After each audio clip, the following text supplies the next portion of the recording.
السلام عليكم الأصدقاء. نتمنى تكونوا بخير وعلى خير. اليوم جبت لكم ملخص جديد لكتاب مهم وغني بالمعلومات، وهو كتاب كيفاش تريدي في الأسهم للمستثمر الشهير جيزي ليفرمور. هذا الكتاب كيعلمنا كيفاش نقدروا نحققوا النجاح في عالم البورصة والتداول، وكيحطنا في الطريق الصحيح باش نعرفوا كيفاش نتصرفوا في الأسواق المالية. من خلال هذا الملخص غادي نكتشفوا مع بعضياتنا كيفاش جيزي ليفرمور اللي كان واحد من أكبر المتداولين في التاريخ كيشرح لنا استراتيجيات ونصائح ثمينة حول كيفية اتخاذ القرارات المالية. فتابعوا معايا باش نعرفوا كيفاش يمكن لنا نحقق النجاح المالي والتداول بشكل ذكي وناجح. قبل ما نبداو ضروري نعطيو نبذة تعريفية حول جيزي ليفرمور. جيزي ليفرمور تزاد في 1877 ومات في 1940. كان ملقب الولد الغطاس ولا الدب الكبير ديال وول ستريت. كان متداول امريكي في الاسهم معروف بداك الشيء اللي ربح وخسر ديال الفلوس، ولا شخصيه اسطوريه بالنجاح ديالو في الربح من المضاربه في الاسواق. المنهج ديال ليفرمور في التداول اللي طوروا من سنوات ديال الملاحظه والخبره موضح في كتاب كيفاش تريدي في الاسهم. التعاليم ديالو كتركز على فهم نفسيه السوق واتباع قواعد صارمه في اداره المخاطر. واخا كان ناجح كان كيعاني مع التحكم العاطفي اللي في الاخير ساهم في النهايه المأساويه ديالو.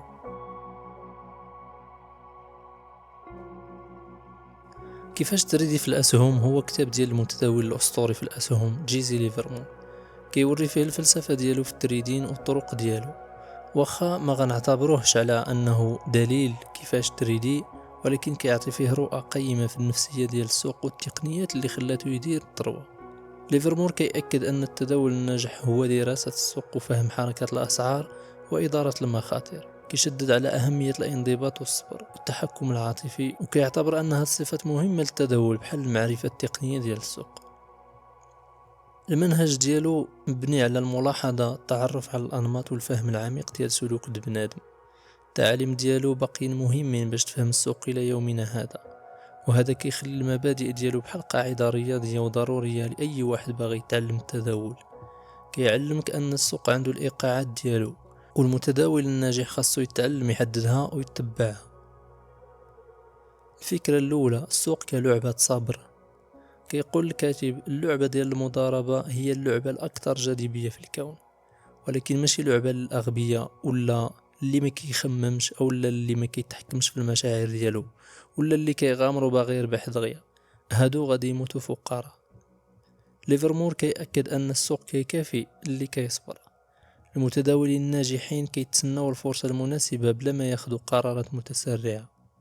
كيقول ان السوق ماشي بلاصة ديال القمر، ولكن بلاصة ديال العمل الاستراتيجي المبني على خطط واضحة. من المهم تسنى السوق يأكد الأفكار ديالك وما تتصرفش بالتهور ولا تعتمد على إحساس ديالك. صبر وتسنى العلامات والفرص المزيانة، حيت الصبر هو اللي غيوصلك للربح. ليفرمور كيقول أن أغلب الوقت ديال المتداول خاصو يتصرف في الملاحظة ماشي في العمل، وكيقول أنه ضروري تخلي دماغك صافي وتفادى التداول الزايد. هاد الأفكار كتبين العقلية ديال ليفرمور اللي فيها انضباط والتحكم اللي مهمين في النجاح ديالو في التداول. الفكرة الثانية، أهمية الوقت والثمن. ليفرمور كيشدد على العلاقة اللي مرتبطة بين الوقت والثمن، وكيقول أنه ما كاين حتى شي تداول مزيان إلا السوق أكدو. كيآمن أن السهم ما كيتحركش إلا إذا كان مستعد، واخا تكون باغي يتحرك بشحال ما بغيتي. المتداولين خاصهم يدرسوا الأداء اللي فات ويتسناو حتى يبان شي اتجاه عاد ياخدوا قرار. كيأكد أن حتى شي بحث ما كيقدر يتفوق على حركة الأسعار، وهذه هي اللي خاصها تكون الدليل النهائي.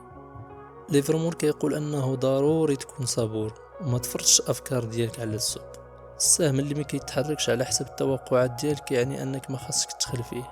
خاصك تسنى اللحظة المناسبة والوقت وحركة الأثمنة باش تأكد التحليل ديالك. كيقول أن التداولات المزيانة غالبا كيبانوا واضحين بلا ما يحتاج المتداول يبقى يحلل فيهم. الفكرة الثالثة، اتباع القواعد وتحديد الأنماط.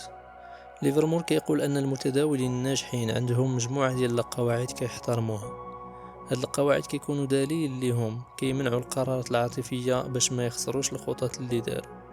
كيعلم المتداولين يركزوا على الأنماط الواضحة، حيث كيآمن أن الأسواق كتعاود راسها. تعلم التعرف على الأشكال الشائعة بحال الانعكاسات والاتجاهات ولا نقاط الاختراق، هي عناصر مهمة في الاستراتيجية ديالو. كتاب ليفرمور كيعلمك تقلب على الأنماط التاريخية، تعلم منها وتستعمل هاد المعرفة باش تاخذ قرارات مستقبلية في التداول. النقطة المحورية المشهورة ديالو هي تقنية اللي المتداولين كيهضروا عليها بزاف. كان كيآمن أن مستويات الثمن مهمة وخاصك تصرف بشكل صحيح ملي كتلاحظ هاد المستويات. القواعد ديالو مبنية على المنطق والخبرة، ولهذا إلا ما تبعتيش هاد القواعد غالبا كيدي لنتائج سلبية. الفكرة الرابعة إدارة المخاطر والتحكم العاطفي. السوق مصمم باش يضحك على أغلب الناس أغلب الوقت. جيزي ليفرمور. إدارة المخاطر عنصر ضروري في الاستراتيجية ديال ليفرمور في التداول. كيقول أنك خاصك تحبس الخسائر دغيا وتخلي الأرباح تستمر. غالبا كيهضر على أن الانضباط العاطفي مهم بحال إدارة المخاطر. كيقول أن السوق مصمم باش يستغل نقاط الضعف العاطفية ديال المتداولين. الخوف والطمع هما أسوأ أعداء المتداول وخاصهم يتراقبوا.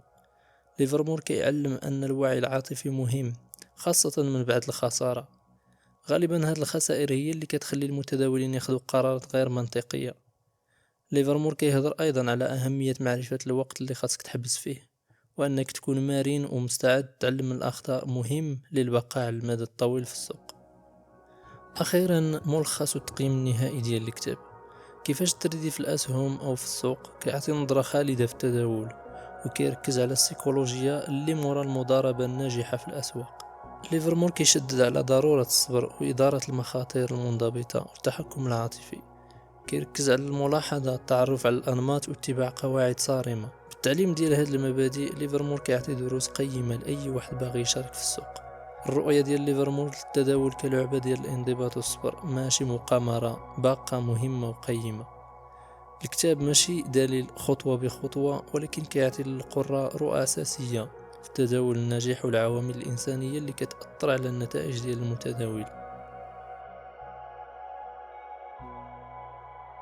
وإلى هنا نكون وصلنا لختام الملخص ديال اليوم. كنتمنى تكونوا استفدتوا من الأفكار والنصائح اللي قدمهم جيزي ليفرمور في الكتاب ديالو كيفاش تريدي في السوق. إلا عجبكم الملخص ما تنساوش تشتركوا في القناة. شكرا على المتابعة ديالكم، وإن شاء الله تعالى نتلاقاو في الملخصات الجاية. إلى اللقاء.